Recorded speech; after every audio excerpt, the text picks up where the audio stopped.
Patuloy pa rin po tayo nakatutok sa pag-usad ng andas at sa puntong ito ay balikan natin si Sandra Aguinaldo na nasa may paanan ng Jones Bridge at MacArthur Bridge. Sandra, kumusta na yung sitwasyon mo dyan?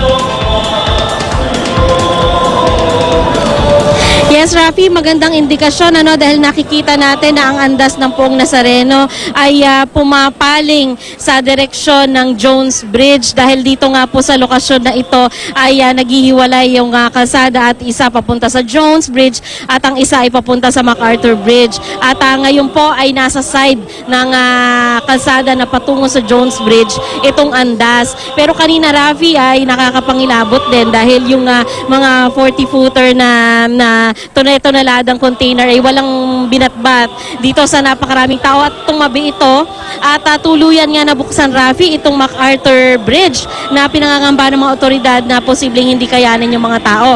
Pero ang maganda naman, yung mga nagko-control dito sa andas, lalo na yung nasa unahan ng lubid ay talagang dinala ito sa direksyon ng Jones Bridge. Kaya yan, nakikita nyo yan, Rafi, ay patungo yan sa direksyon ng Jones Bridge. Napakakapal na po ng tao dito. Buong napakalapad na kalsada nasakop na ng mga tao at masasabi natin na kumpara sa mga nagdaang taon may kabilisan nga itong usad ng andas ng Poong Nazareno. Ang sitwasyon dito sa area ko, Rafi, ay umuusad ng maayos yung mga tao bagamat merong mga taong pasalungat ang lakad dahil nga sa kagustuhang makalapit, makahawak at makasampa sa andas ng Poong Nazareno. Rafi?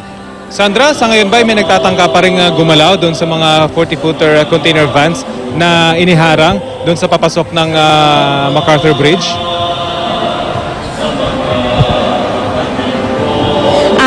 Rafi, wala na. Talagang nakatabi na yung mga container van at kanina nabanggit ko sa'yo na 2 layer iyan. Yung isa malapit sa Manila City Hall at yung isa sa paanan mismo ng MacArthur Bridge. Parehong gumalaw yon yung mga container vans na yon at tuluyan nga nabuksan at in fact nagsidaanan na yung marami-raming mga deboto na nauna sa prosesyon.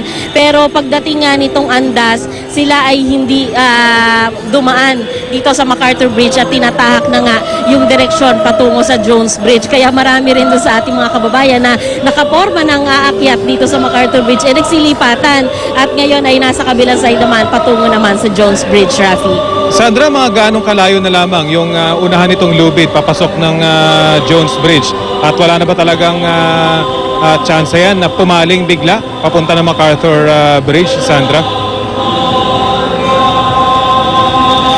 Rafi, mukhang wala na dahil ang gitna nito hindi lang makita ngayon dahil natatakpan ng mga tao pero may island kasi ito na parang triangle at hindi daw kakayanin kung tatawid man sila sa island na hindi kakayanin dahil doon sa gulong nitong andas kaya ang mukhang palatandaan talaga dito ay itong mga ihos ay talagang sumunod dito sa kahilingan ng local government at pati na ng pamunuan ng Quiapo Church na wag munang dumaan dito sa MacArthur Bridge, Rafi.